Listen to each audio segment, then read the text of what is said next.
Okay, class, welcome back to another visit, another episode of Class and Podcasts. And today we're joined by someone that I'm really excited to talk to. His name's Matthew Krul, and he he produces the Imagineer podcast. And in that podcast, I stumbled across it maybe a year or so ago. And some of the episodes, he'll talk to like former Imagineers or people, decision makers, and they're really good conversations. And then there are others where he actually spends time going over sort of the history of an attraction. And then at the end of those episodes, he typically has the audio from when he has gone on that attraction, and you can listen to the audio of the attraction. And so it's really interesting. And listening to a few of them, the ones I've been able to listen to so far, I thought, eventually I want to have him on. And we were able to work out schedules to where we could do this. So I'm really excited to have him here. So Matthew, welcome. If you could just give us the background of how you got into Disney, and then bring us up through where we are today. Yeah, Cody, thank you for having me in this class session. It's really a pleasure to be here. I love talking about Disney. My background is quite extensive when it comes to Disney, but I'll provide the short version of it. I grew up being a huge Disney fan. My family took the pilgrimage to Walt Disney World every year. We're from New York, so back in the day, when I was really young, driving down to Orlando, a 2-day drive there, 2-day drive back, spending time at the parks. And from a very young age, my mom remembers that before I even had any collective memory of my earliest trips, my first trip was when I was 4 months old. So before I even had any collective memories of what my experiences were like, that she noticed that my eyes were wide and looking around and absorbing everything around me. And as I got older, that continued. And still to this day, 3 decades plus later, I'm still have those wide eyes when I'm around Disney, and really just in love with all of the placemaking that Disney creates. And it is for so many people, and myself included, my home away from home. Mm-hmm. And I always look forward to those Disney trips. So we continue to take trips as a family once a year, sometimes once every 2 years. I did a few trips to Disneyland, and I knew as I got older, I wanted to one day work for the company because I was impressed by the design of the parks, and I wanted to be a part of the magic. So when I was in middle school, I wrote a letter to Walt. Was long gone by that time, and so was Roy O. Disney, but Roy's son, Roy E. Disney, who was Walt's nephew, was still around. And at the time, he was in charge of animation at Disney, sort of came back to help with the revival of Disney animation. So I wrote him a letter, and this is pre-email, so or when email was still in its infancy. So I wrote him a letter, and he wrote a letter back to me, and I was asking for his advice about how can I work for Disney someday? And he gave me some really practical advice. Things like work hard in school, make sure you get the best grades possible. And it's also helpful to get experience in customer service. Mm-hmm. He said McDonald's was a good example, which is not surprising because at the time, McDonald's was a sponsor of Disney. Mm-hmm. I did not go the McDonald's route, but I did get a job in high school working at Dunkin' Donuts. It was my first job, really great experience working firsthand with customers. And when I then went into college, I decided to move into more of a Disney focused role. And while the Disney store was around, it was actually run by the Children's Place. Disney had sold off the Disney store to the Children's Place. So at that time, I applied for a job at the Disney store, but technically working for the Children's Place. Got the job, worked in retail for about a year at the Disney store. And then came across, I had heard from a friend, I had not heard about it previously, but an older friend of mine had done the Disney College program and said, Matt, you'd be perfect for this. It sounds like something right up your alley. Spoke to my guidance counselors or my career counselors at my university, and also spoke with my parents and tried to figure out if I could take a semester off, because the main issue was my college at the time did not offer, and I still don't think they do, credit for doing the Disney College program. If I had done classes, which I did, like online or at Disney University, that counted for credits, but I would get 0 credit for actually doing the program and was required to do it for the fall or the spring. I decided I had done well in high school. I had taken some AP courses. I was ahead of schedule with graduating. So I had sort of earned my way into taking some time off. Took a leave of absence from school with this internship and worked at Kilimanjaro Safaris for 8 months on the Disney College program. Decided to stay seasonal with the company, worked with the company seasonally for a couple of years, and then transitioned into being a campus representative for the Disney College program, going back to my campus and to other local universities, talking about the Disney College program, answering questions, speaking at student organizations, and helping to bring people to the main presentation that would happen once a semester to recruit students for the Disney College program. So I did that. Then I graduated and got a quote unquote real job up here in New York. And my degree, my background is in marketing. So I got a marketing role, spent a few years doing that, and decided to go back for my MBA. During my MBA program, I had another opportunity, this time to actually get some credit, so do an internship. And I was also specializing in marketing. So I had applied for a few different roles with Disney professional internships. And the role that I got was a Disney Vacation Club marketing strategy intern. So I did that for 6 months. So instead of working in the parks, I was working in an office setting, business casual, back in, actually outside the gates of Walt Disney World. So I was working in Celebration, Florida at Disney Vacation Club's headquarters, typical 9 to 5:30 corporate gig. Learned a lot about marketing, learned a lot about corporate environments and how to run a really significantly, significant brands with a tremendous amount of marketing prowess. So it was a great experience from a career point of view. Finished that, came back, finished my MBA, continued my marketing career here in New York, and decided a couple of years later that I wanted to try my hat at podcasting. I had heard and listened to Disney podcasts and other podcasts, and I was interested in pursuing something like that. So I decided to start up my own Disney podcast as a hobby on the side, just a way to share my knowledge as a lifelong Disney fan, give it a little bit of a spin from a former cast member perspective, put on my cast member hat and try to present in a way that a cast member of the parks would, and just share my passion for all things Disney. So I started that 4.5 years ago. No expectations that it would go farther than a side hobby with a few listeners who might enjoy hearing about Disney and maybe making a few new friends. And fast forward 4.5 years later, there's 1 million downloads of the podcast, 100,000 followers on Instagram, and a community of positive, family-friendly, welcoming Disney fans, which is exactly the type of community I wanted to create. Who best thing I ever hear is people listen to the show, they take a trip to Disney, they come back and they say, hey, I listened to your episode on Tower of Terror. And when I wrote Tower of Terror, I was looking at all the details and sharing it with my friends, things they didn't know before. And it really changed the experience for me and made it so much better. So that's the type of thing I love to hear. But yeah, that's what I've been doing since then. It's still very much a passion project and a side hustle and a hobby. I have a full-time career outside the podcast in marketing. But this is just my way of having a creative outlet and sort of trying my own, building my own brand outside of my job. Yeah, and thank you for all of that. And I was taking notes, jotting a few things down that so our list of questions got a little bit longer. That's fine. One of the first things you mentioned is when you were a kid going and really appreciating the placemaking of Disney. And I think a lot of people hear the word placemaking.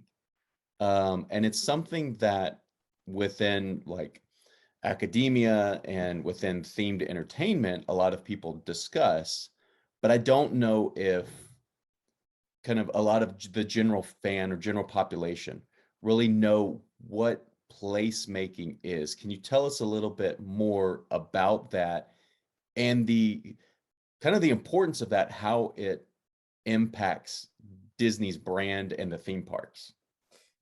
Great question. I'm sure there's probably a scholarly definition of it that I'm not aware of because I did not pursue a career in themed entertainment per se. But the idea of placemaking has to do with immersive storytelling in a real environment. So you think of both of us right now, for those who might be listening but not watching, we have Star Wars Galaxy's Edge backgrounds. When you're in Star Wars Galaxy's Edge, they take you out of the outside world, really build an entire world, literally, physically around you, buildings, pathways, cast members that populate it, character performers that populate it, attractions, and their environments that are designed in such a way to tell a story in an authentic fashion. So if you're walking through Galaxy's Edge, they're designed in such a, the area is designed in such a way that every particular detail helps to tell that story, whether it's the lighting, you don't want to just have your run-of-the-mill hi-hats in a building, you want to have lighting that fits within the Star Wars universe. If you are walking through the queue for an attraction, the railings have to, that sort of separate and guide your pathway, have to also tell a story. When did this take place? How old is this space?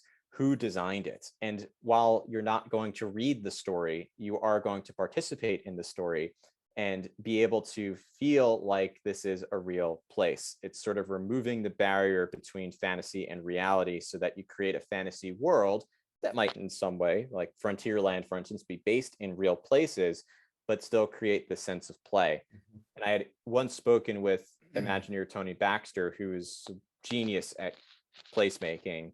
And he had also described this idea of, even if you have a place that they designed that has blue rocks, you won't encounter blue rocks in the real world necessarily, but they, in that environment, help to tell the story. And at the same time, the coloration actually gives you a little bit more of a sense of play. So it's not just the idea of creating a place to feel real, but creating a place that you can believe exists and play in while you're there, whether the playing is just wandering around and pretending you're walking on Batuu, or playing, like participating in the story and conversing with First Order stormtroopers walking around Galaxy's Edge.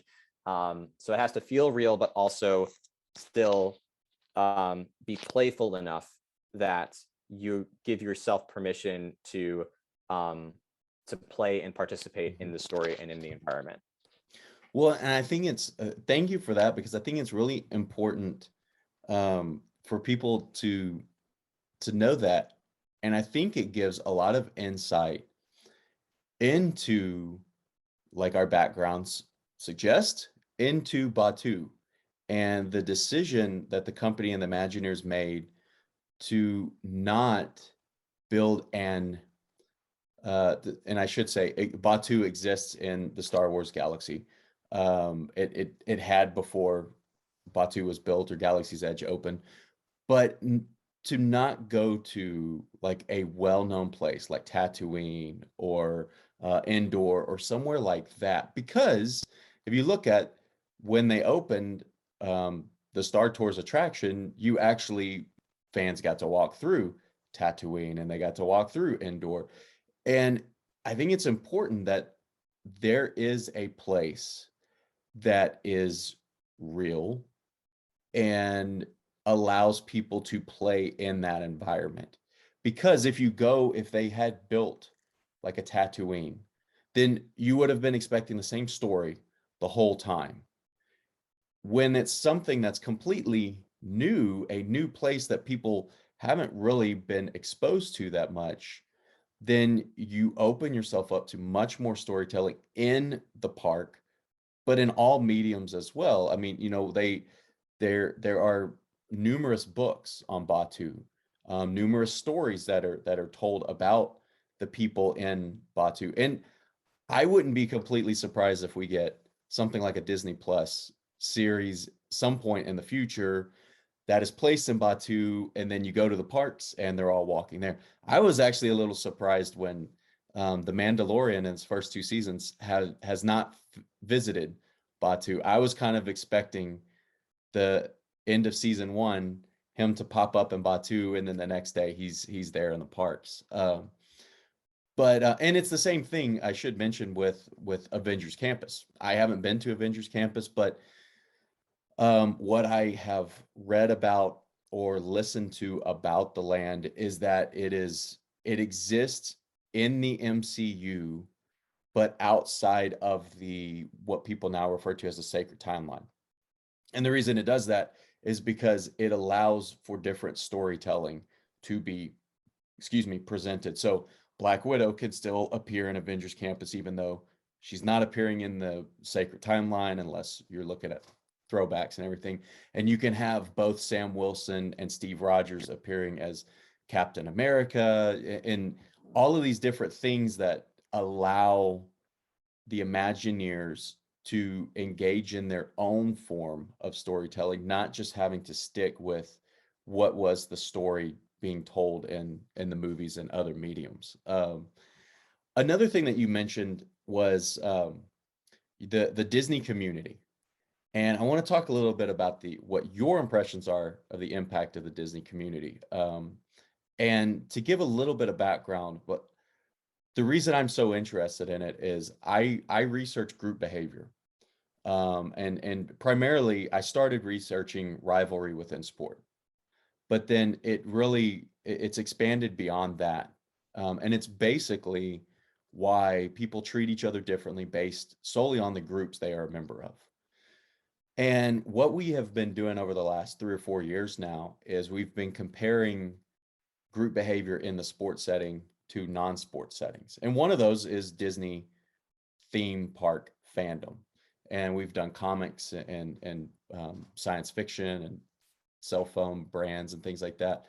But one thing that has really stuck out to me about the Disney community is you can take people that may be vastly different in the way that they look at the world, but that commonality of being a fan of Disney is so strong that a lot of times maybe these other things that people disagree on aren't discussed.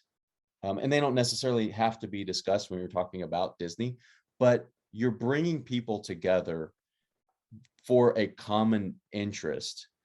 And it's generally a pretty positive interaction amongst those people. So I wanted to get your take on like how you think the Disney community operates and what makes it somewhat unique from like a other settings, maybe such as sports or things like that. I think a lot of it comes from the stories that Disney tells, and anyone who is invested in those stories as a fan is also going to come out with the same set of beliefs or morals, or at least aspirations and ideals. So the ideals of Disney are things like happily ever after and wish granting, dreams come true. It's also things like power of self-belief. And Disney, at the end of the day, although they tell stories that can include grim moments and darkness, there's always, even Walt had said that he didn't shy away from telling dark stories because that would be unlike real life. Even though this is a fantasy world, even in a fantasy world, telling stories that have darkness in them and obstacles to overcome, first of all, makes it more interesting of a story, but it also helps people to be able to overcome similar obstacles in real life, have a muse to look at and be able to, or a set of role models in the characters in Disney, for instance, in the films, that even Simba grew up and lost his dad at a young age with a tremendous amount of guilt, thinking that it was his own fault. And then how did he navigate that story, how did he overcome his own guilt and rise up to assume the position he was born to be? And it's that sort of idea that someone might be able to relate to.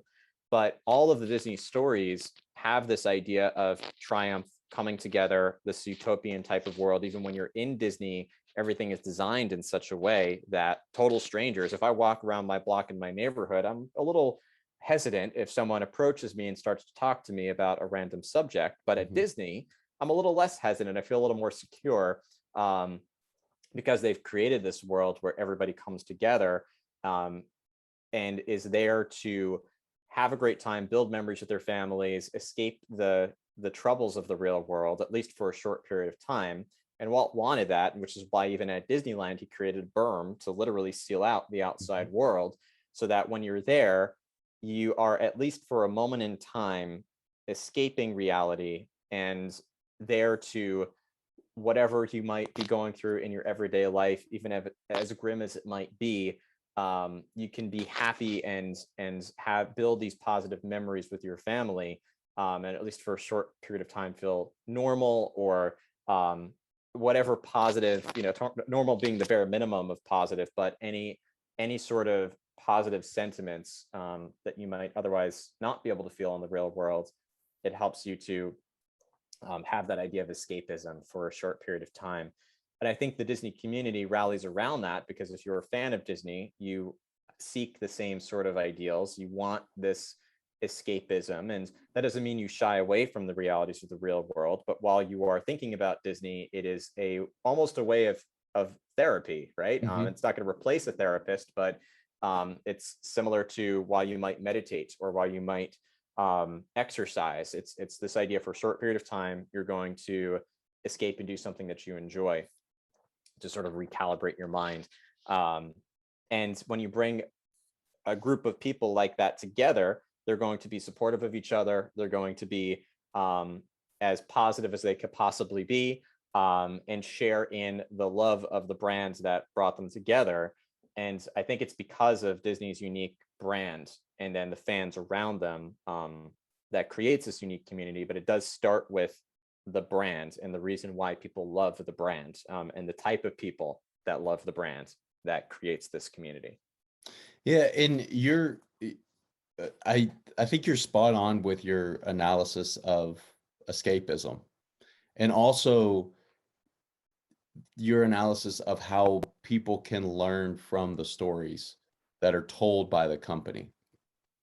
The original classics, being told, when Walt was alive, and they were telling the stories of perseverance and everything that you discussed. There's also, you look at the one thing that the class does, the students in the class, they actually do an exercise where we look at different MCU characters, and because a lot of the class is very, very interested in the MCU. So we actually discuss, what MCU character or characters are you? Or which ones do you think represent you? Or would you like to kind of have some of their characteristics, and sort of get into a discussion of, here's how these characters can help, and here's how other characters can help. And one of the coolest things for me during a semester is when I ask people their favorite characters or their favorite movies or favorite moments. I'm inundated with these great stories that talk about, like, how a fantastical character was used to teach a life lesson for the people. And it's one of those moments that, you kind of sit back and you think, how awesome is this? Like, that I'm like get to hear this on a regular basis. And being a member of several Disney communities online, it's just it's very, very rare to see someone being outright negative about something, which is very, very, very much needed right now. I mean, especially with what we're going through, the the global level and with the pandemic, but also with the way group differences are within our society. I think it's very, very important that people have something like that they can kind of escape to and they can relate to others with. So thank you for that analysis. That was really, really good. The next thing that I want to talk about is your time as a cast member. And you said you worked in the Disney College program and you worked at Kilimanjaro Safaris. For people who are not familiar with Kilimanjaro Safaris, can you give us the kind of cast member spiel or rundown of what the attraction is? Yeah, it's changed a little bit since I was there in terms of the story of the attraction, but the premise is still the same. It is at Disney's Animal Kingdom. It was one of the opening day attractions there, and I still consider it to be the signature attraction of Disney's Animal Kingdom. Just to give you an idea of the scale, the attraction itself is larger than the Magic Kingdom. So it is a tremendous attraction by size itself.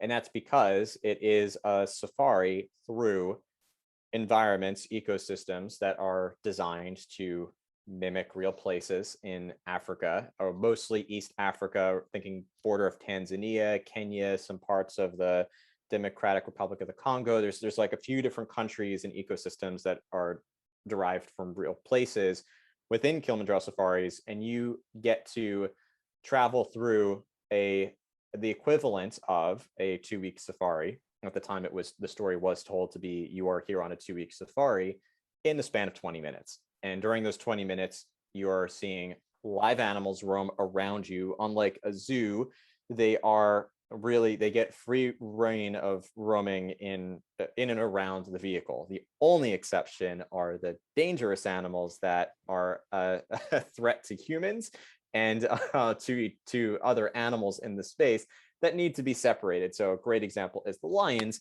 They really need their own space. You can't have them roaming around with giraffes and antelope because they're natural predators and they're going to behave like wild animals would. So they are separated in their own space with natural barriers that you don't know as a guest, because Disney's Imagineers created these spaces to, while there might be a 20-foot moat separating you from the lions, it really does look like the way they designed it with line of sight. The lions are right there on that hill next to you.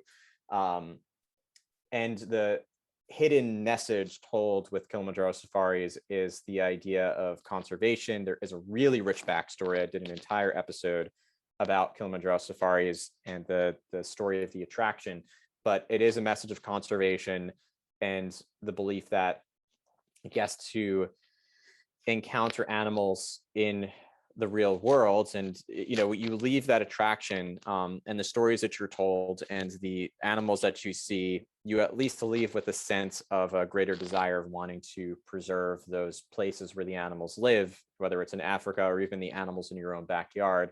So that's the sort of hidden or not so hidden agenda or mission of Disney Animal Kingdom, is to promote conservation, which is very much in line with what Walt Disney believed. So it's a true advancement of his original vision and ideals. That's such a fun attraction. It is one of the most popular attractions at Walt Disney World.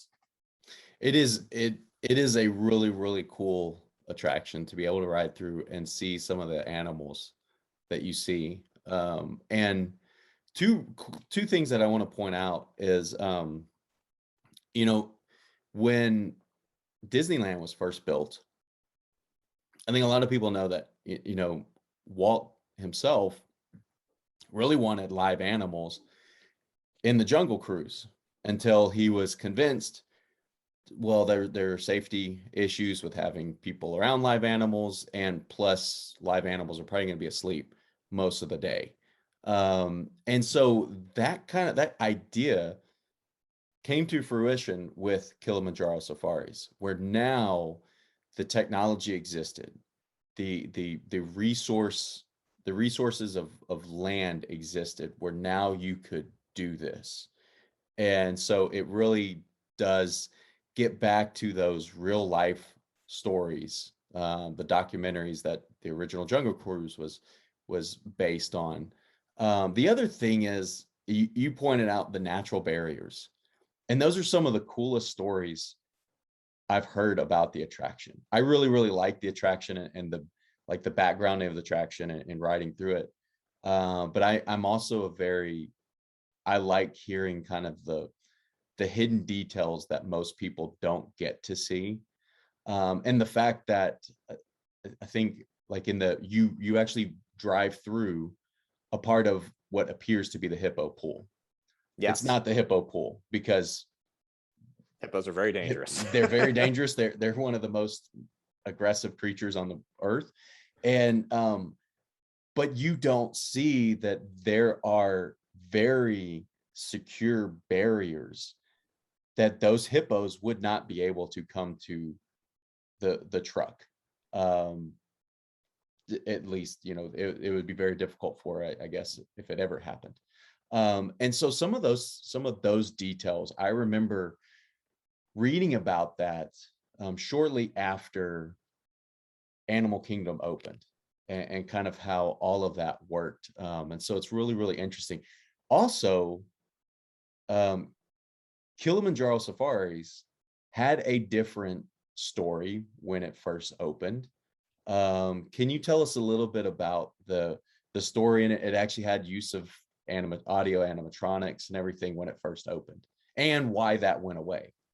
Yeah, it's been simplified a bit. It was originally a more complex story that involved not only being on a safari, but that there was danger of poaching in the reserve. And this is a reserve that's meant to protect wildlife. So poachers are naturally uh, illegally coming onto the space to hunt the animals for their natural resources, whether it's an animal's fur, or in the case of the star of the attraction and the key animal that the Imagineers honed in on was elephants, because elephants, the majestic, beautiful creatures, were, and truly in real life, if you think about ivory, that comes from the horns of elephants. And how is a poacher going to get, the poacher is going to want to sell that ivory because it's very lucrative. So how is he or she going to get the horns of an elephant? Well, you got to kill the elephant in order to do that, because an elephant's going to put up a fight. You're not going to be able to get the ivory unless the elephant is dead. So there was this idea that there was an airborne warden sort of overseeing the reserve, one of the main wardens of the reserve, communicating with your vehicle. You feel like it's only you. Of course, it's every other vehicle experiencing the same storyline and the attraction, which is really cleverly done. But it feels like you're symbol one, like the main vehicle, you're almost like the number one safari vehicle. I love how they made the name symbol one. It's symbol being lion and being tied to the Lion King. And so you'd have the airborne warden communicating with your vehicle, providing insights about where the safari guide, where your handy safari guide might want to head next. That he's from his plane above, he sees elephants down at the red clay pits, so you might want to head that direction. And there is a lot of focus on the elephants.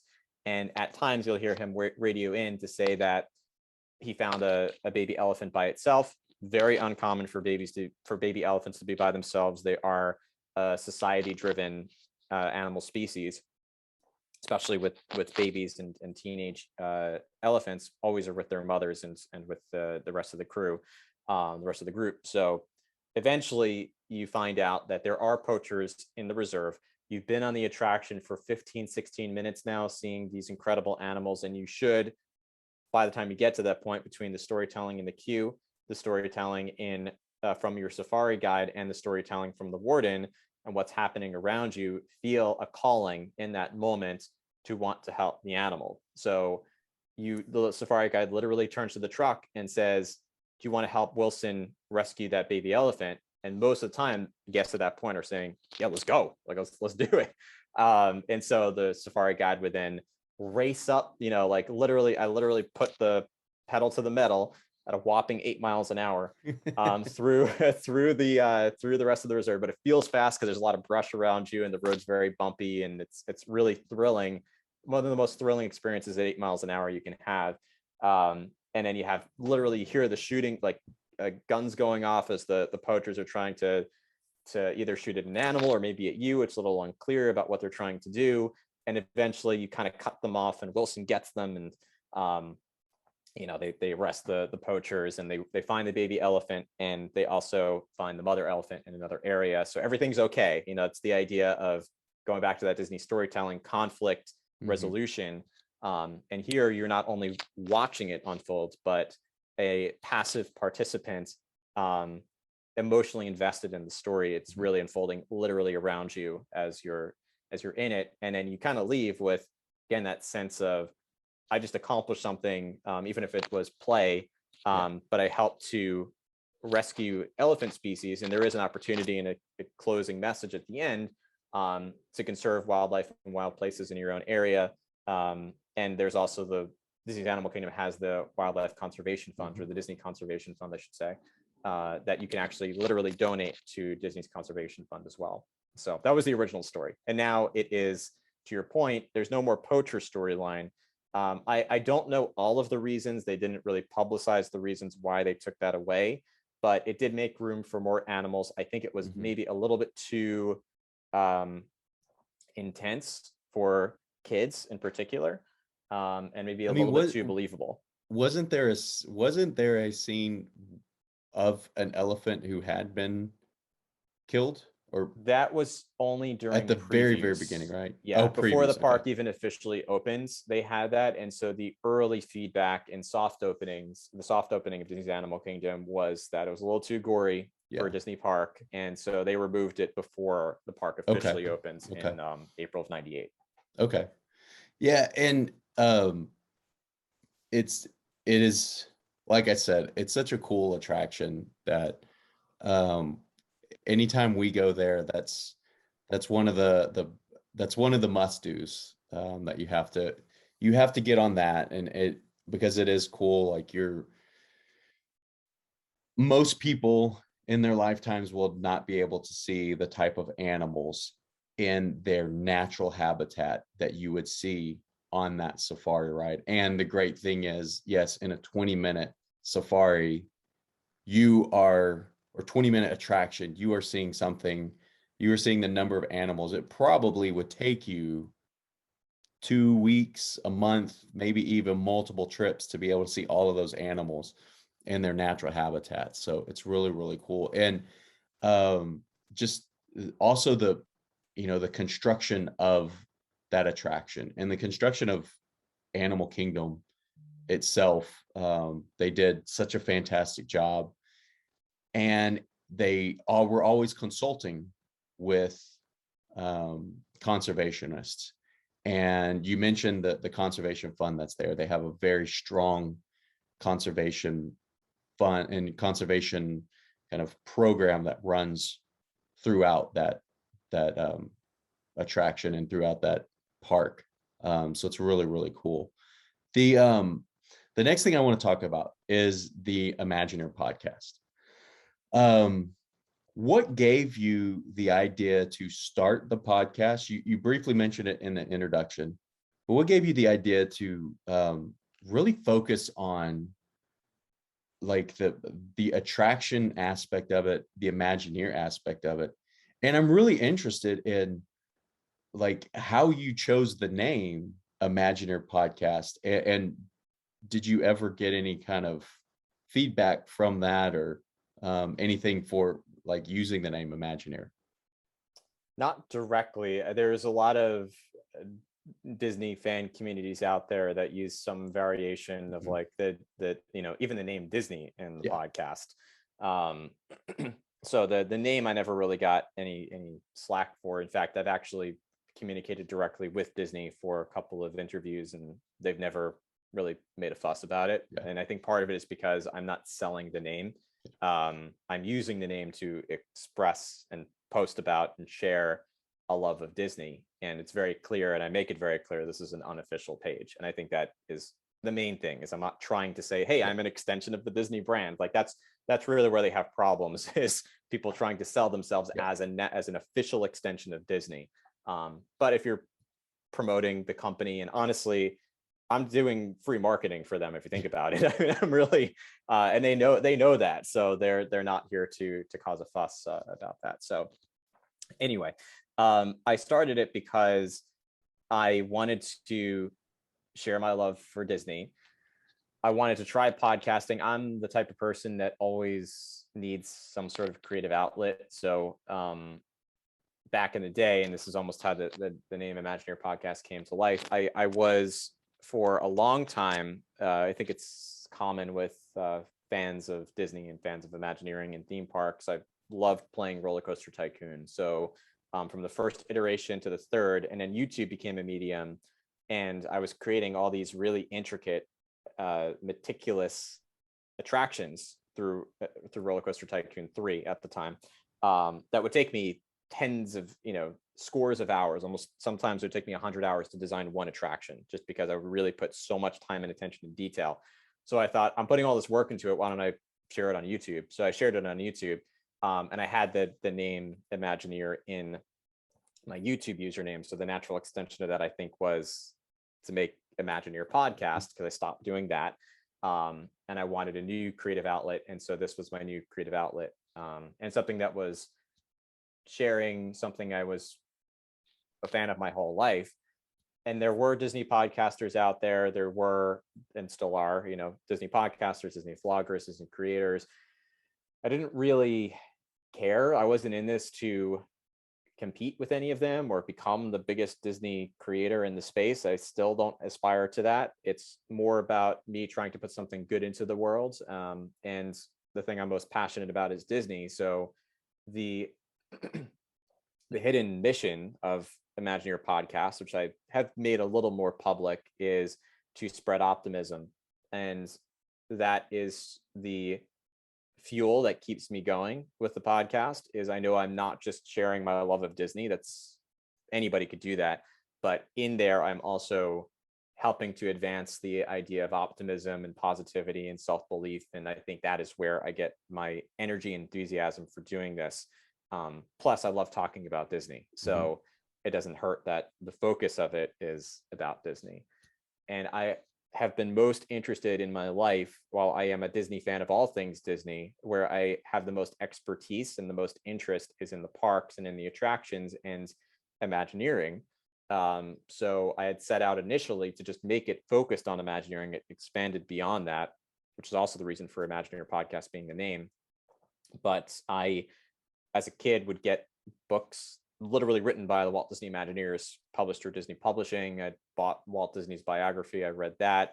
I was watching any documentaries as soon as the Expedition Everest documentary came out on National Geographic. I was so invested. An hour-long, documentary about how they built Expedition Everest. I'm fascinated by that. So that's where I am the most passionate and have the most area of expertise, is in the parks and their backstories and how the attractions are designed and all the little details in the attractions to look out for. So that's how I sort of narrowed the focus in the name on that. But it has expanded to talking about literally all things Disney related. Well, and I want to first, like, one of the things, the reason I asked about you using the Imagineer name is, one thing we talk about in the class is all of these content providers, all the content that's created, the podcast, the class that we teach, the podcast that you mentioned using the name Disney, the name Disney is in the podcast and in the class. Those are all signs of fans wanting to engage with the product and how positive that is. And that, I think the Walt Disney Company, they've done many good things, many great things. Obviously, there's been some setbacks as with any company, but one of the really great things that they've done is they recognize the kind of free promotion that their fans do for them in the form of your podcast, the other podcasts that I've listened to, people being able to take classes wherever they are. And so it's really, it's from a business perspective. That's something we talk about, like in the marketing classes, the sport marketing classes and everything that I teach. So that it's really cool from that perspective. And then it specific to your podcast, you said kind of the overarching idea or goal is to spread optimism. And if you may, I would say I completely agree with that. Listening to your podcast are one of the ones that, um, I should say most Disney podcasts I listen to. Uh, when you start talking about Disney, it does lighten a person's day. Um, Not just the content, but the way that you present it as well. So you're doing a very, very good job meeting your overall objective of spreading optimism. So, Thank you. eh, It's good to well, hear. and thank you for that, because I mean, it's, as I've said, it's something that's vastly needed in our society. For sure. And I really, really like the podcast that you focus in on individual attractions. And um, so real quick, like, what is one or two examples of kind of standout attractions that you've been able to do an episode on? One is right behind me in my Okay. background on Zoom. Star Wars Rise of the Resistance, a relatively new attraction. And I really, at a time when I published that episode when the attraction was only a month old, and yet there was already so much information out there about it, that whether it was from the Imagineering story on Disney Plus or articles that were published about it, that were from Forbes magazine, did an entire article about Star Wars Rise of the Resistance. And I think anything that published at the time, any of the formal news outlets that talked about it shared some details. So I was able to get a lot from that. And having done it personally the week it opened at Walt Disney World, I had a lot of personal insight walking through it and experiencing it that I was able to get. So that was definitely a standout episode. At the time, it was the longest attraction episode I had done in my style. The longest attraction episode I've ever done was the Haunted Mansion, but that was because it was a two-way discussion with me and someone else, sharing ideas, bouncing back and forth. So it takes a little bit longer to chat that way than to literally just speak about the attraction from one person. But there is a lot packed into the Star Wars Rise of the Resistance episode. And then more recently, I talked about the Kilimanjaro Safaris episode. One of the things I noticed is that there's not a lot of information out there about Kilimanjaro Safaris from that level of detail. So being a cast member working there, I still am committed to not sharing too much that's behind the scenes operational that Disney wouldn't want people to know. They do like to share how rides are designed, and they speak to Imagineers who share insights, but I do have a line that I cross that I don't like to cross, I should say. But I still provided like everything that was on site that you could physically see, the level of detail that is there, including the story, because the story is not really told much in the online community. It's not really well known. So sharing even the story, the backstory of Kilimanjaro Safaris, like we summarized before, in a quicker fashion, was awesome to be able to do. And it is one of the most complimented episodes from at least 20, from at least the last year or two, just because there's a lot of information in there that people don't know because they can't find it online. There's not a lot spoken about Kilimanjaro Safaris. So those would be two I would pick that would be kind of standouts in at least recent Imagineer podcast history. Okay. And I'm interested to know, when you do your podcast and you do your research, and we'll get into, because you've talked to some pretty amazing Imagineers and former Imagineers. We'll get into that in just a second. But how do you do your research on these attractions? Obviously, like with Kilimanjaro Safaris, you have experience having done that. And you mentioned being able to use a lot of public information for like Rise of the Resistance. Is that usually where you get your research, or are you kind of delving into, talking to people about it and incorporating that as well?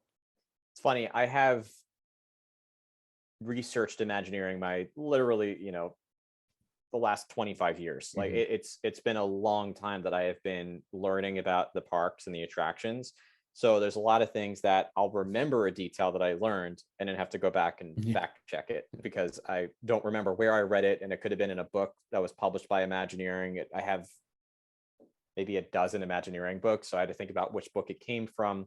I usually trust those sources because it is the Imagineers who write them. So that to me is a pretty legitimate source.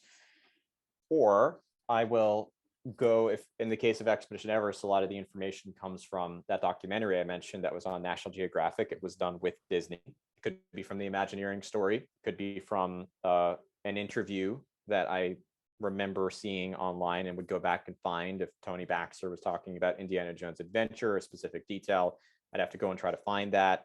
The attraction episodes take a long time to produce because I am, to the best of my ability, I have screwed up a couple of times, but to the best of my ability, fact checking the information with reliable sources.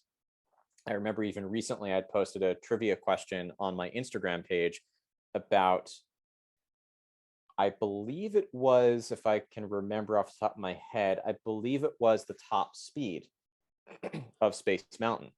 And there, if you actually go online and like search for Space Mountain Disney, Walt Disney World, and you find the Wikipedia page, or even the RCDB, which is the roller coaster database, which was up until a certain point, I think, very reliable on sort of roller coaster stats. If you go to those pages, it says 29 miles an hour. I had remembered that it was always 28. It's a very minute difference, and honestly, when you look at it, it's about 30. It really doesn't matter. But I didn't, just to be fair, I didn't even put 29 as an option in the multiple choice. I just put 28. And then I had several people message me to say, no, it's 29. And I actually went and looked for where I saw that information originally. I pulled out my Imagineering field guide for Magic Kingdom written by the Imagineers, and I went back and checked, and sure enough, there it is. It says 28 miles an hour. So I screenshotted it back to them. I said, here's the book that I used as a reference point. I know online on Wikipedia and a couple of other places it says 29, but I'm going by what the Imagineers say the top speed is. Yeah. And everyone's like, like, okay, that is what it is. Disney fans get really passionate about little things like that. And I'm just there to help educate and say, like, you can't always trust online. So there are times that I'll use Wikipedia sometimes to sort of get my mind going with facts and things I want to talk about, but I still go and fact check, even if it's checking where their references came from and going back and seeing. But yeah, I pull from literally everything I could think of, from books that I have to interviews that I've seen with Imagineers who've developed the attractions, or documentaries I've watched, or panels I've seen, like anything I could possibly find, I use for reference points. Okay. And the next, as I mentioned, you have spoken to some pretty amazing people on the podcast. One of your more recent episodes, or maybe I should say one of the more recent ones that I've listened to, is with Tony Baxter. And for me, when I listened to that podcast and that episode, when I look at my fandom, Tony Baxter has done several of the attractions that I kind of hold near and dear. And for people in the class, they know my kind of love and affinity for Figment. And the stories of how they designed that attraction. And then the story of, how Figment got its name, has always stuck with me. And so I wanted to just kind of get your take on, I'm not going to ask like top 3 or anything interviews. That's not fair. I wouldn't be able to tell But you.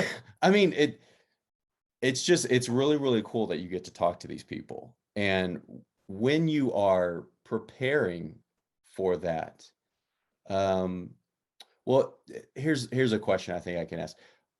How many times when you talk to former Imagineers, are you surprised with something that they say? You think you go into the interview with every piece of public knowledge that you can have, and then like they say something and it completely like sends you off on a different tangent? Every time. I don't think there's a single point or single episode where I didn't get something new that I didn't know before, or and maybe not necessarily. I haven't really gotten an opposite answer that I would expect, where it's totally surprising. But I have, in every case, learned something new or heard something I never heard before from the Imagineers that I've spoken to. And I think part of that is the way that I prepare them. I prepare them as studiously as I do with the attraction episodes. So I'm trying to find every possible interview. With Tony Baxter, I didn't watch every interview out there because there's way too many of them. But I watched a number of them, seeing his appearances on the Imagineering story or in books that he's contributed quotes to or helped to write, or whatever the case might be. And so I prepare so that I know and have in front of me, just in case I forget, every possible thing that Imagineer has worked on, or maybe possibly quotes that they've said, and then prepare my questions. But I design my questions in such a way that allows them to, like, here's pretty much, I know where they want to talk about and where they're experienced, but I give them complete freedom with my questions to talk about anything they, go in any direction they want to, even if it is about something specific. So yeah, I'm always surprised by something, that at least one thing that they say. Is there what are some of the, and this isn't a question about like the interviews or the interviewees, but are there some stories that have stood out to you, that have been either completely surprising or like ones you have long wanted to talk about that you learned more about? Are there things that have stuck out to you since you've been doing this? Recently, there is one, and that's with Tony Baxter. It's stuck in my head because it's the most recent one. I had read over again and heard over again from like D23's official web page about Tony Baxter, about the chance encounter that Tony Baxter had with Claude Coates backstage. And I always wanted to know, how did that happen? Because back at that time, there was no, they didn't have the same resources back in the mid 60s that they have now. You can't just go on a web page and see who designed this attraction and what do they look like. I mean, it's the fact that he was able to find and identify Claude Coates really kind of struck me as odd.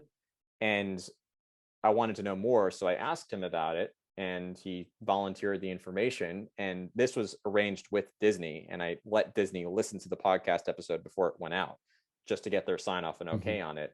And they kept that. And I was a little surprised by it, because it was not something they would want any other cast member doing, which was that he was curious walking backstage by Pirates of the Caribbean and went through a door that was really off limits that he shouldn't have gone through, and happened to, instead of being, I think part of it is because he did talk about this being a real risk, and he could have easily been fired and security could have caught him, but he was too curious, and curiosity kept growing, and he happened to walk back through that backstage door that he was not allowed to walk into, and was on the ride path of Pirates of the Caribbean under construction, and happened to come across Claude Coates. And Claude Coates saw him, and instead of saying, "Who are you and why are you here?" saw the curiosity and saw the costume that Tony was wearing, working at the Carnation Plaza at Disneyland, and I guess sensed this longing to know more, and showed him around.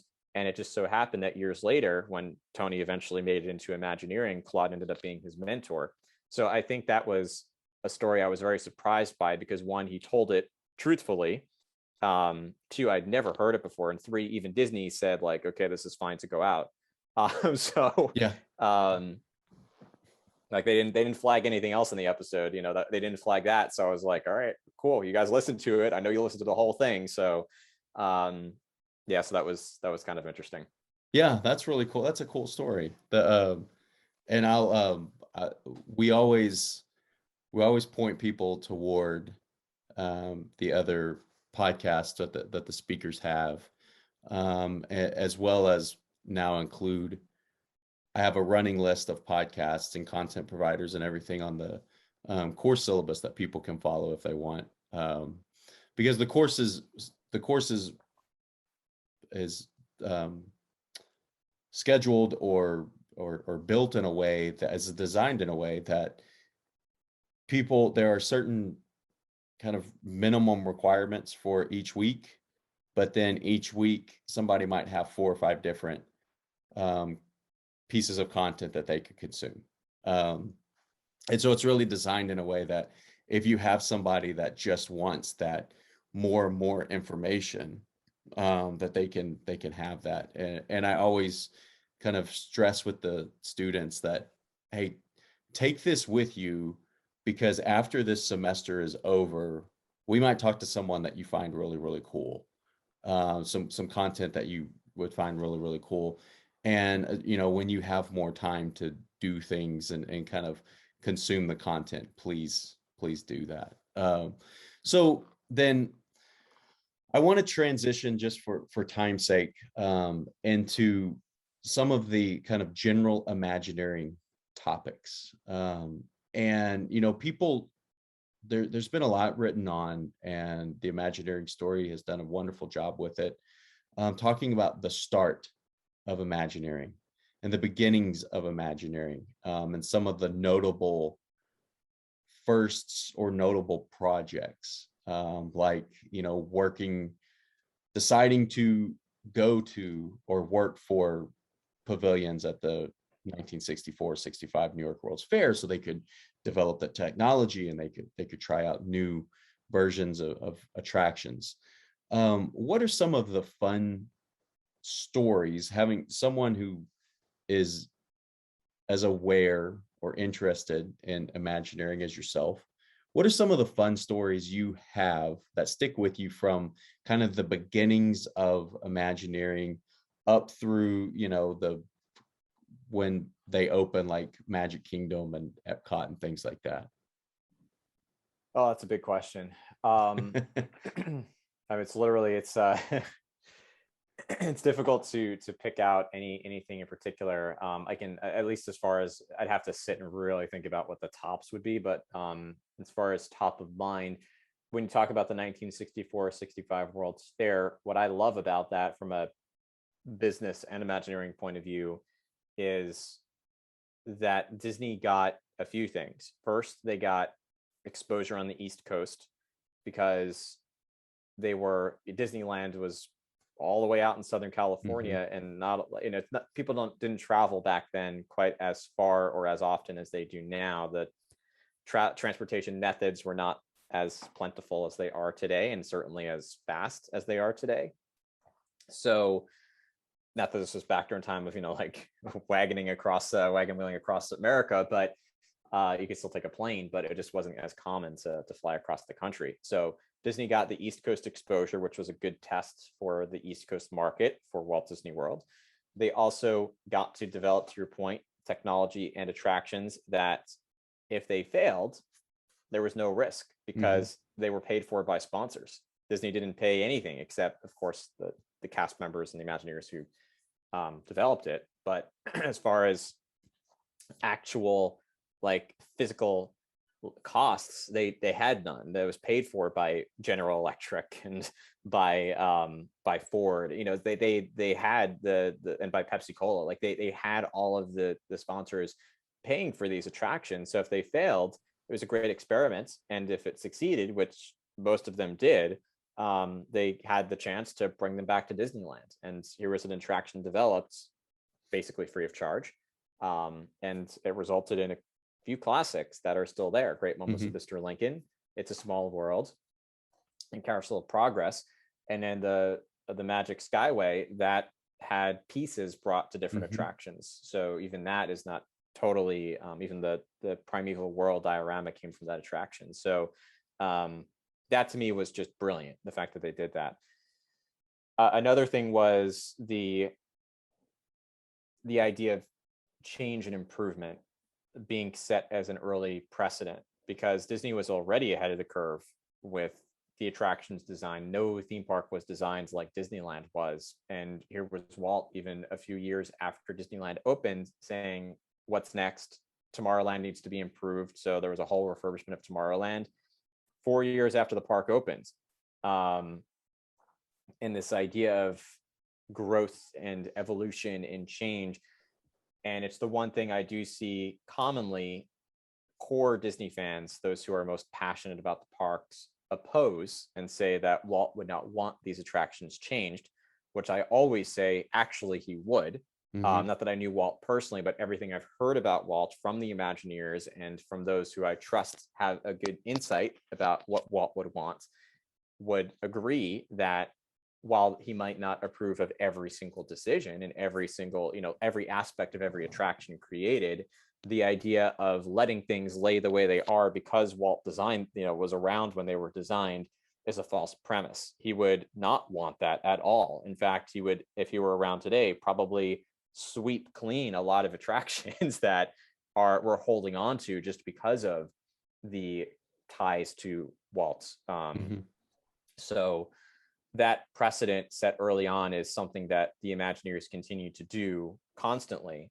And that is one of the differentiators against other theme parks, is there is always something new, even if it's just an incremental change to an existing attraction to make it fresh and new.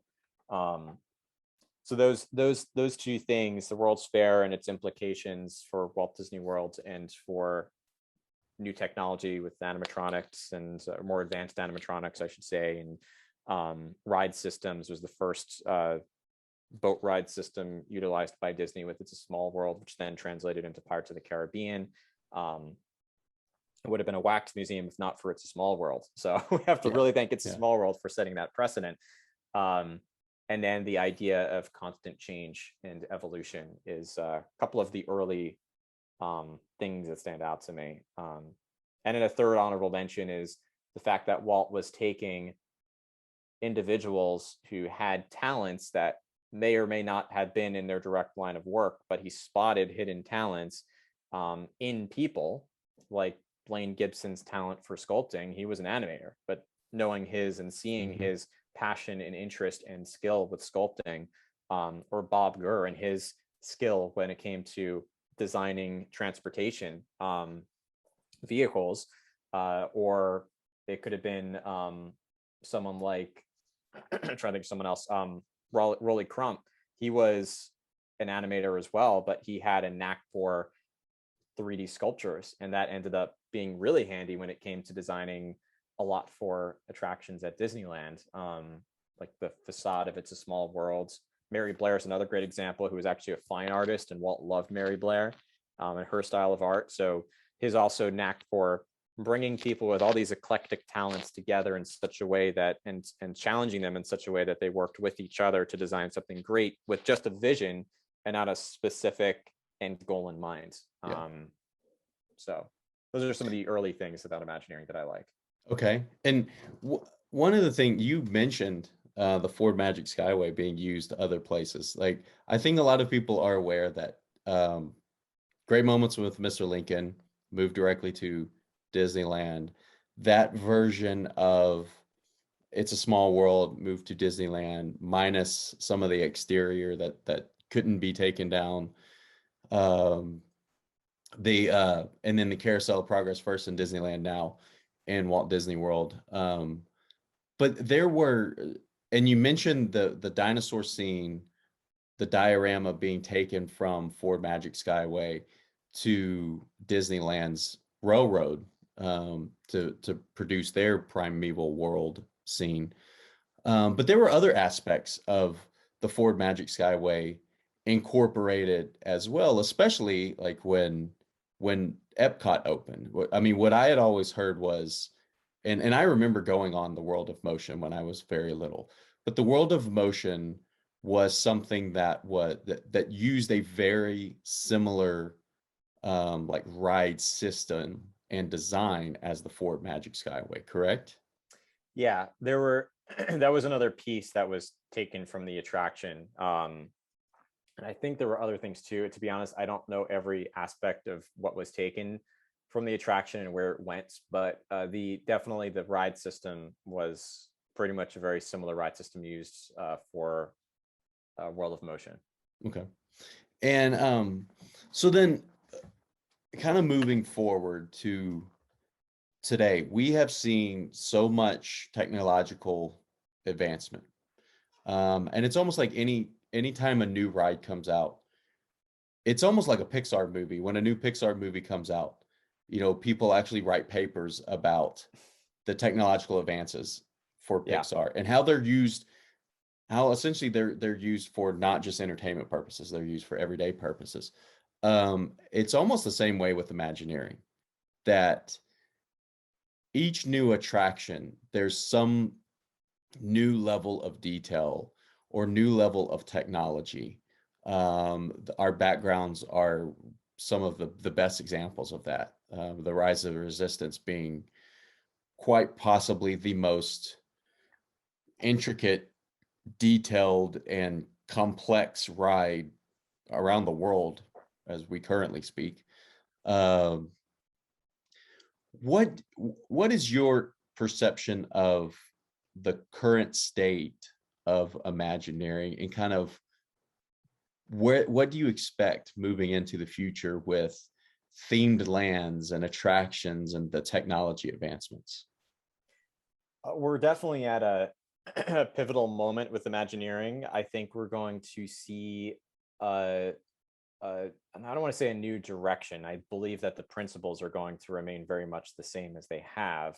That direction, those underlying foundations, especially the idea of beginning and ending with story and wrapping everything around story, will very much remain with Disney. It's it's part of their mission, literally, as immersive storytelling. Um, if you go to the corporate website, it says it there, black and white for you to see. But part of the reason why Rise of the Resistance is a great example of perhaps one of the best attractions ever created. I think it's probably the best theme park attraction ever created. If you look at the individual pieces themselves of the attraction, they're not all that. Yes, they are. There are some advances, but individual pieces of it are not that advanced. The animatronics that are there are similar technology to other animatronics that are already in play at Walt Disney World. They don't still come close to what the Shaman of Songs at Navi River Journey. That's a more advanced animatronic that was designed a couple of years prior to Rise of the Resistance. I think Hondo Onaka is a more advanced audio animatronic, and especially now with Avengers Campus, the Spider-Man Stunttronic is more advanced than Star Wars Rise of the Resistance animatronics. The pre-show shuttle ride system is an extension of Carousel of Progress. In a way, it's a very unique. It's designed differently, but it's a little carousel with a ride, this sort of mini motion simulator put on top of it. The trackless ride system has been around for decades. This is the first time it went to 2 levels. That was an incremental innovation above it. The drop ride system has been around since Tower of Terror and even before that. And the motion simulator technology has been around since Star Tours. So if you look at individual pieces of technology, it's not that advanced. But when you combine all these pieces together and convey the story the way that the Imagineers do, and it's because they started with story and thought about how to tell this story and get guests immersed into what it's like to be Rey, being abducted by the First Order, captured by the First Order, or Luke, whoever it might be. The way that they design that, taking all these pieces of technology and finding incremental ways to tweak it and improve it, is really what resulted in this groundbreaking attraction. And that's not to underscore the work involved, or to say that there wasn't a lot of work involved and a lot of creative thinking, but it's the creative use of technology. They're not necessarily the most advanced with technology, but they are ahead of the curve with a lot of other theme parks and find ways to take technology that exists and sometimes create new technology to tell stories is really remarkable.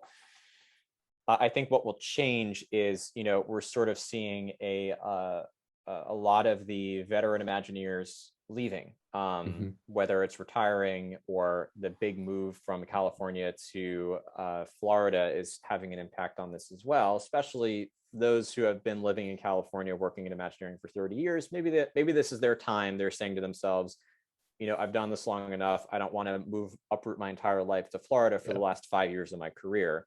So that means that the new generation is going to take charge. There's always a lot of fear when that happens within the Disney community. But you have to remember that this line of succession is a continuation from the first days of Imagineering.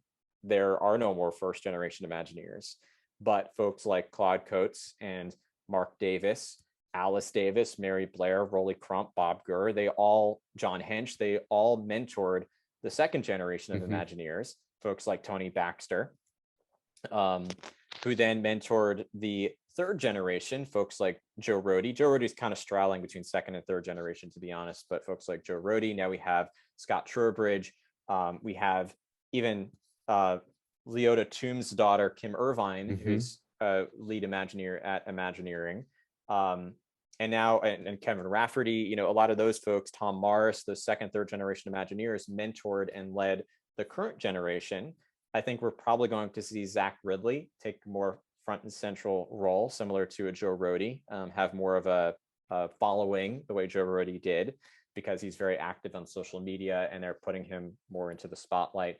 Charita Carter's another great example of someone. I mean, she worked with Kevin Rafferty on attractions, Hmm. even like Mickey Minnie's Runaway Railway, they teamed together. So the current Imagineers that are now going to be the new leaders in Imagineering, they are continuing this legacy that was started from the first Imagineers. So those principles have carried forward to the current lead Imagineers, and they will carry the torch with them as well.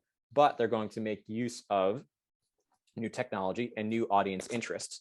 It is that idea we talked about earlier of Walt always wanting the parks to change with the times. And that doesn't mean you create a ride exactly like the rides were created back in 1960. Yeah. But you now take existing technology and existing audience interests and even look beyond the theme park space to find what's new and what can we do next to not just meet current guest and needs and interests, but anticipate what the next 10 years is going to be, and bring that closer to the present to sort of secure the future for the Disney parks. Yeah. So we think we're going to see that. Yeah, that's a great response to looking at where we are now, where we move in the future. One of the things that I thought of when you were talking about Rise of the Resistance in particular is bringing all of these different technologies together and existing ride technologies. And one of my favorite things to hear about and to read about is when ride technologies are used or ride tracks are used in multiple attractions. You know, for fans of Walt Disney World, you had Frozen being or Maelstrom being rethemed to Frozen. We're about to see in multiple parks, Splash Mountain being rethemed to The Princess and the Frog, which Tony Baxter, I love the story of Tony Baxter and kind of the where Splash Mountain came from. I love that story. And wanting to reuse audio animatronics from the original Mickey Mouse Revue and America Sings. And then he's coming out of, he's going to be consulting on this retheming. But I really, really like the story of Dinosaur and Indiana Jones, where you have the same ride technology and almost, from what I have read, almost the exact same ride. It's just obviously completely themed differently. One being a prehistoric ride, one being a ride based on Indiana Jones. Um, are there other examples of that that you have come across where they are the same technology, possibly even the same ride, but because of the theming, they appear completely different? there's the obvious examples that are themed the same. So the multiple versions of Thunder Mhm. Mountain, Space Mountain, Splash Mountain you mentioned, Pirates of the Caribbean. Even then, there's evolutions of that with Shanghai Disneyland's version. The only other one I can think of off the top of my head that's literally the exact same thing, but themed differently, is not a lot of people know that Imagineering and Disney doesn't always produce and manufacture everything that you see. Yeah. And one of the areas that they did produce Matterhorn bobsleds. That was the first tubular steel roller coaster. So they actually did work with the coaster manufacturer to develop that. But there are times where Expedition Everest is a Vekoma roller coaster. That's one of the coaster manufacturers out there. They actually designed the track for Disney designed the layout, but they were the ones to even create that patented technology of the new ride track switch technology that flips instead of sliding, which is able to be faster and also I think save some space. But the only other one I could think of is so Vekoma also developed Rock and Roller Coaster, the actual coaster itself, the track. And the track was not designed by Imagineering at all. Okay. The track is actually taken from. It's in Holland, in a theme park in Holland. Okay. I believe it's Wallaby World is the park, and I might have to fact check myself, but I'm pretty sure it's in Holland. I know it's in Europe. I'm pretty sure it's Holland. I believe it's Wallaby World. The coaster used to be called Express with an X, Xpress. Now it's called something else, but you can even find like Express spelled that way, Wallaby World Holland. If you watch it, it is the exact same roller coaster track as Rock and Roller Coaster, to a T, except it's outside. So it's an outdoor roller coaster, and it's frankly, it's still interesting and like thrilling and intense, but it's not Rock and Roller Coaster. It doesn't have the story of Rock and Roller Coaster. So the Imagineers sort of had the story in mind for Rock and Roller Coaster. They had this desire to create an audio system built into it, so they did have to make slight modifications to the track to make it like it doesn't move. I think like the trim brakes don't activate the same way they do on Express because it's heavier, so it's not going to. So they have to. There's something with the physics of it that they had to change about it, but the track is still pretty much identical. But now to have an onboard audio system in the back weighs a ton, not literally, but it weighs a lot, so it's going to affect the physics of the coaster. So besides that, I mean, they, in a way, I think they saved money by doing that, which was probably part of the reason to do it. By instead of designing a whole coaster track themselves, taking an existing coaster track that met their needs and honestly was the right length for the Aerosmith soundtracks, which were still designed for the ride. And that's totally different than if you go and I guarantee most people who go, even if they've been on Rock and Roller Coaster, have no idea it's the same coaster. Because it's vastly different when you add a story and a theme and put it in the dark. So that's very very cool. I hadn't heard that one. That's a really cool one. Thank you. Yeah, my pleasure. I think there's even there's like a YouTube video someone put together of comparing them on like Rock and Roller Coaster versus Express the same time. It's pretty fun to watch. Oh yeah, I'll have to look that one up and see. So the last thing that I like to do is the rapid fire questions, which we talked about is kind of, it's what you like to do at the beginning of your podcast. And so most of these are about the parks. I've thrown in another one or two specific to Imagineering, since that's what we were talking about. But of all of the parks you've been to, all of the resorts, and by this I mean Disneyland, Walt Disney World, Disneyland Paris. I'm not talking about in specific individual gates parks right now. Yeah. Do you have a favorite park? So of those, I've only been to those three that you mentioned: Disneyland California, Walt Disney World, and Disneyland Paris. My favorite is Walt Disney World. It's hard to compare Walt Disney World to the other two.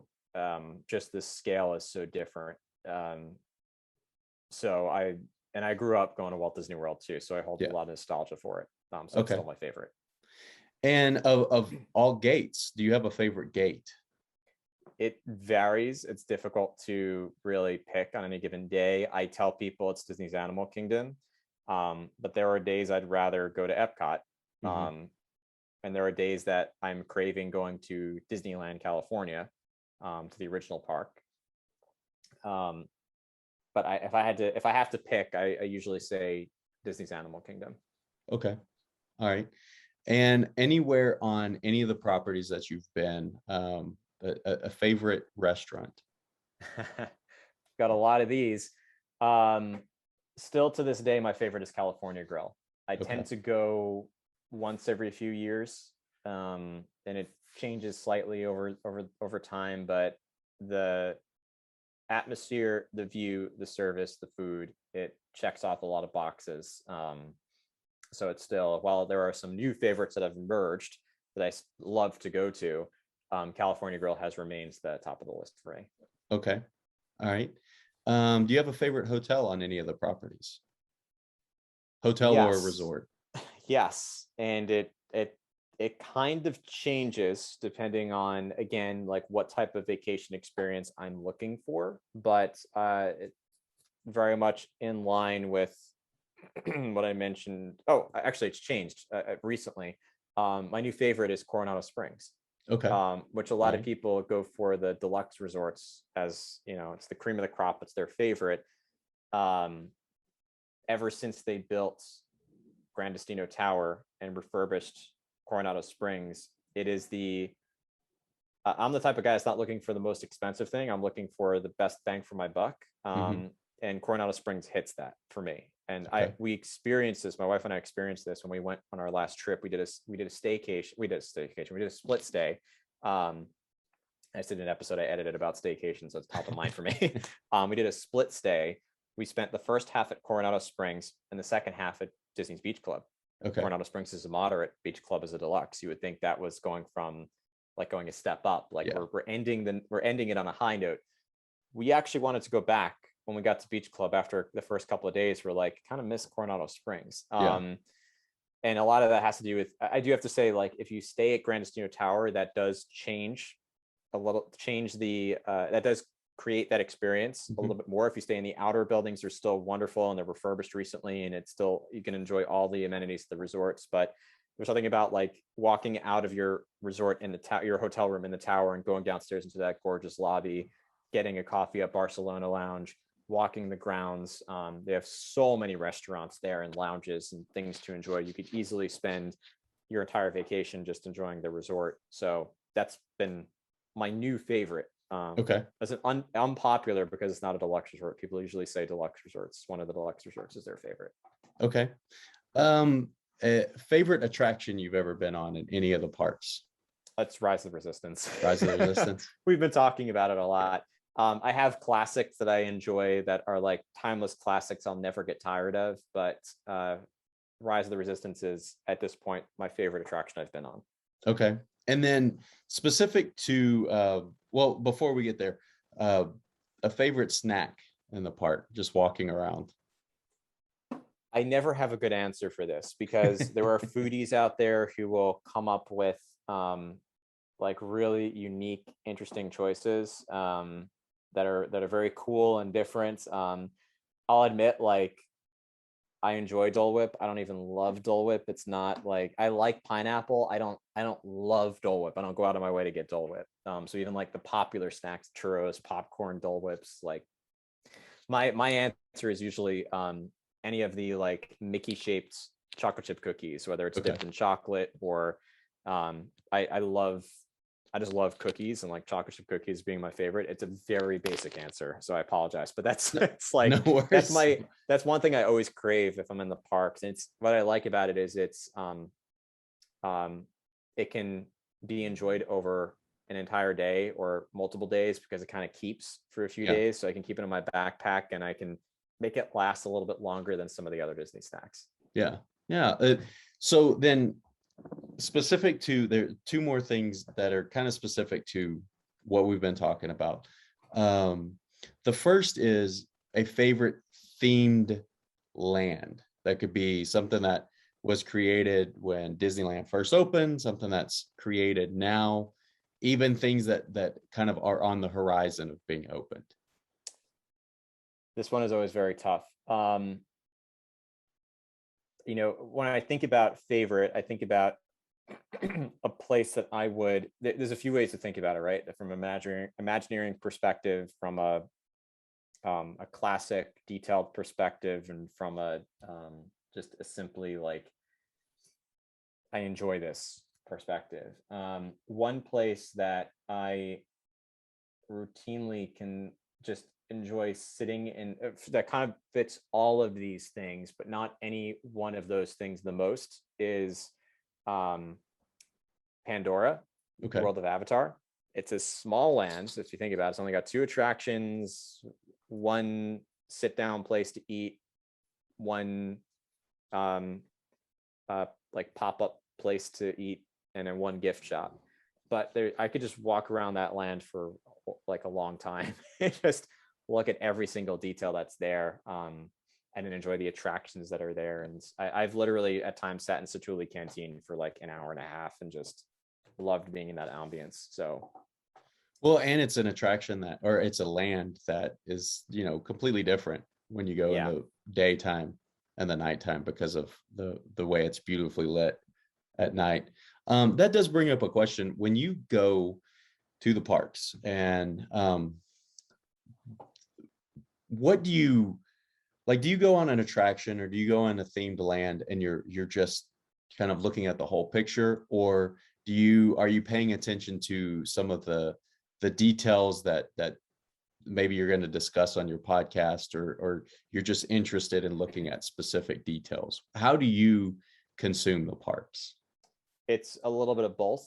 I definitely have an eye for detail, so I'm always looking for things that are new. It's not even so much. It's really a natural thing for me. It's not a conscious. It doesn't feel like work. It doesn't feel like I'm researching or studying, Mhm. and taking a lot of mental energy to do it. It's just a natural curiosity. So just naturally, that's my nature. Is I enjoy things holistically, and I'm very present when I'm somewhere. But I also am looking at things from a detail-oriented perspective, and I don't catch things every time. So I'll be walking through the queue of Flight of Passage for the 10th time, and see something different that I haven't seen Mhm. before. And it's just like it's almost like the way you would walk through a museum for me. It's you're appreciating and taking your time and just enjoying being there, and maybe taking a step back and looking at the room itself. But then you're reading one of the exhibit pieces, a little, Mhm. reading a little bit more about it, or you're looking at some of the fine details at a painting. Like it's a little bit of that combination for me. It's a big picture plus like just enjoying being there, but also having an appreciation and an eye for the small things. Yeah. Well, and that goes back to one of the stories that was told about Pirates of the Caribbean, and some of the Imagineers being worried that there would be too much for people to watch, and Walt Disney saying, it's kind of like a party where you're going to pick up on different things every time that you go to keep people coming back. So the last thing, and kind of building from that, is, um, do you have a favorite detail that about the parks, whether that is, the fact, I always like mentioning the fact that there's different color, cement running through the middle of Liberty Square, whether it's some of the windows on Main Street. Is there a specific detail that you like paying, or you like to see when you go to the parks? Is a lot. There's way too many. But I will point out one that most people don't talk about or notice, and it's one that I like pointing out to people. It's just one of an insane number in my head, but pops top of mind for me. And it's at Disney's Animal Kingdom, which is one of the reasons why I love this park. It's full of storytelling details. And when you're walking through Asia, and I like to think of it, there's 2 ways to walk through Asia. I'm picturing coming from the Oasis, I'm sorry, from Discovery Island, from the Tree of Life. You walk past Yak and Yeti, you walk up to the past Kali River Rapids, you see the shrine for Expedition Everest, with Expedition Everest across the way, and you walk around the lake towards Expedition Everest. So not coming the Dino Land route, but going the other way. It does work both ways, but Asia, that section tells the story of two different ecosystems or parts of Asia, because the attractions and the theming also conveys two different stories within Asia. Asia's, obviously a tremendous continent with vast differences in cultures and ecosystems and flavors and everything. So when you're at the first section that we mentioned, which is Yak and Yeti and Anandapur, Kali River Rapids and Maharaja Jungle Trek, that is the fictional land of Anandapur, but it is based on Southeast Asia, Cambodia, Thailand, Vietnam. And you see a lot of that in the details that are there, pulled from places in Southeast Asia. You see it in the wagons that are there. A lot of the decor is speaking to that part of Asia, even though it is a fictional place based in a real place. And then Expedition Everest, that part of Asia is a fictional land called, or fictional town or village called Surkazong, which is supposed to be in the highlands of Nepal. So sort of the base of the Himalayan mountains, but still thousands of feet in the air in Nepal. So very different areas. And because of that, people get around those areas differently. So the specific detail is, if you are around Anandapur, where Kali River Rapids is, and you look at the path, it's supposed to be dirt. So there's mud, so there's naturally going to be you see the leaves and the animal prints, and it's very all around animal kingdom, they have that. But in Anandapur, you see bike prints, as if there's a lot of bicycles going through, which is true. If you go to Southeast Asia, there's a lot of bicycles. I haven't been, but just from what I've seen, and I know Joe Rohde's level of attention to detail, he took that away from him, is that there's a lot of bikes that are there. So you see all these bike trails in the mud. But as you approach Surkazong, you can no longer use bikes in the highlands of Nepal. So gradually, as you're walking, you see fewer and fewer bike prints, and you start to see more hoof prints of animals who are helping to tow people in wagons, and more footprints of people physically walking up to the highlands of Surkazong. So that's one of those little details. Nobody looks down at the pavement, but if you do, even if you don't think about it, it just makes sense. It's an authentic detail in the story. Well, thank you. And the next time I go, I will be looking for that. Maybe sometime, I don't know, maybe you have an episode of your podcast where you've just talked about details from everywhere. If not, maybe we can have a conversation in the future and just focus on Matthew's details that he's picked up everywhere, and the ones that you'll need a full weekend or something to record that. But yeah. Well, thank you so much for doing this. For anybody who wants to keep up with more of your content, how can they do so? Easiest place to go is the website, which is imagineerpodcast.com. That has links to all the social media profiles and podcast apps, because there's always a chance, depending on when you're listening to this, things might change. You can search for Imagineer Podcast in just about any social media app or podcast platform, but imagineerpodcast.com has all of the central point. It's a central point to branch out to every location. All right. Well, and again, thank you so much for taking the time to do this. This was a lot of fun. Same here. And have a great rest of your day, Matthew. Thank you so much, Cody. Bye.